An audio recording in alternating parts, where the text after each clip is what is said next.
Merci aux organisateurs, merci à vous, Madame la Présidente, de cette remarquable initiative. C'est une occasion très importante de présenter l'avis du Conseil économique et social et environnemental qui a produit cet avis en septembre 2016 sur la justice climatique, et la transition est parfaite avec l'intervention de Patricia Savin. Je voudrais juste faire un mot pour l'Université de La Rochelle, puisque je dirige un centre de recherche en voisine, le Centre d'études juridiques et politiques de l'Université de La Rochelle, et la faculté de droit se trouve de l'autre côté de la rue. Nous avons déjà collaboré avec le groupe Subdeco, qui notamment sur la gestion intégrée des zones côtières. Et donc, La Rochelle, dans ses différentes composantes, est associée à cet événement, et je vous en remercie beaucoup au nom de l'Université de La Rochelle. L'Université de La Rochelle dispose de 9 laboratoires, dont 3 UMR, donc des unités mixtes de recherche, soutenues donc par le CNRS.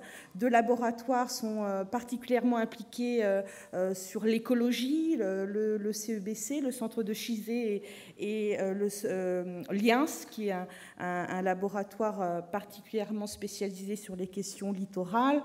Et en ce qui me concerne, je dirige le Centre d'études juridiques et politiques, très impliqué sur le droit de l'environnement. Nous allons d'ailleurs soutenir au mois de septembre 2 thèses, une thèse sur le droit écologique en droit international et une thèse sur la sécurité environnementale, donc les liens entre sécurité et protection de l'environnement. Ces thèses sont faites sous label européen. Donc merci, l'Université de La Rochelle est, comme vous l'avez compris, très impliquée sur les questions d'environnement, et je vais à présent m'exprimer plus en tant que membre, co-rapporteur avec Jean Jouzel de cet avis du CESE sur la justice climatique. Alors j'avais un PowerPoint, merci. Et cet avis cherche à mettre en valeur une question essentielle, un constat élémentaire qui est que les populations les plus faibles, les plus démunies face aux conséquences climatiques seront les plus impactées, alors qu'elles sont proportionnellement celles qui produisent le moins d'impact sur l'environnement. Et cette constatation qui a émergé dans les rapports du GIEC, comme l'a souligné Jean Jouzel, eh bien, nous avons cherché à en faire une ambition pour la France au sein du CESE. Cet avis a été repris dans son initiative au niveau du Conseil économique social européen. Nous avons été auditionnés, et il devrait sans doute intervenir au niveau européen dans les prochains jours, c'est-à-dire au mois de septembre. Alors, qu'est-ce que la justice climatique ? La justice climatique, c'est l'expression de l'intérêt général. L'expression de l'intérêt général qui doit guider les politiques publiques.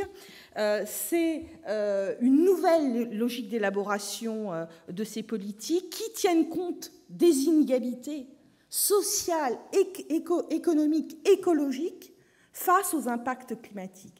Pour le moment, les politiques publiques sont sectorisées. Nous avons la protection de la santé d'un côté, la protection ou la lutte contre la pauvreté de l'autre. Il faut arriver à construire de manière cohérente des politiques publiques qui intègrent cette nouvelle réalité qui est celle des changements climatiques. Actuellement se déroule un processus de négociation sur le plan national d'adaptation au changement climatique. Cette nouvelle vision des politiques publiques qui intègrent la justice climatique, une justice climatique entre les États, une justice climatique entre les individus, une justice climatique entre les territoires. Par exemple, les Outre-mer sont particulièrement impactés par les changements climatiques. Les cyclones, les événements violents le sont d'autant plus dans les Outre-mer, qui sont, entre guillemets, en première ligne des impacts des changements climatiques, avec des populations particulièrement vulnérables sur le plan économique et social, nous montre les enjeux de justice climatique entre les territoires et une justice, pas contre les États, pas contre les individus, une justice aussi pour l'humanité, pour le droit des générations futures. Et tous ces éléments eh bien, sont déclinés dans cet avis. Bien sûr, le niveau territorial qui nous intéresse particulièrement pour ce colloque est important, et le fait que le nouveau PNAC intègre les orientations de l'avis sur la justice climatique porte à croire qu'on aura un plan national beaucoup plus intégré qui tient compte d'une participation des collectivités territoriales, un échelon local tout à fait essentiel pour la réalisation des objectifs de justice climatique.